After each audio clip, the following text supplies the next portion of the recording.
Makikita natin dito sa ating latest satellite images itong mga bumubulusok na kaulapan sa ilang bahagi na ating bansa ay dulot ng mga tinatawag nating thunderstorm. So malaking bahagi ng Pilipinas nakapagtala po tayo ng thunderstorm activity sa mga nakarang oras. So dito sa areas ng Northern Luzon, ilang portions ng Central Luzon, itong eastern section ng Southern Luzon sa may Quezon, ilang portions ng Bicol Region, malaking bahagi ng Visayas, maski dito sa ilang bahagi ng Palawan at itong northern portion ng Mindanao. So sa mga lugar na ito, no, more or less nakapagtala po tayo ng thunderstorm activity. Possibly, as I speak, may mga thunderstorms po tayong nararanasan sa mga lugar na ito.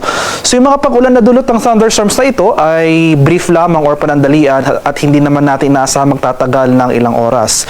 Gayunpaman, posible may kalakasan yung mga pag-ulan na ito, kaya maghanda pa rin po tayo at maging alerto sa mga pagbaha at pagguho ng lupa, especially sa mga low-lying at mga susceptible na areas. Posibleng mas magtagal yung mga kaulapan at mga pag-ulan dito sa silangang bahagi ng Visayas at Mindanao, dito sa area ng Eastern Visayas at ilang portions ng Caraga sa may Surigao del Norte at Tinagat Islands. Ito yung mga lugar na situated sa easternmost portion ng ating bansa, no. So ito yung mga lugar na pinaka naapektuhan ng pag-iral ng ating easterlies o yung mainit na hangin galing sa Karakatang Pasipiko. Meanwhile, for Metro Manila and the rest of the country, yung mga pag-ulan na ating posibleng nararanasan ngayong hapon hanggang mamayang gabi ay dulot lamang ng localized thunderstorms, possibly improving conditions pagsapit ng late evening hanggang sa bukas ng umaga.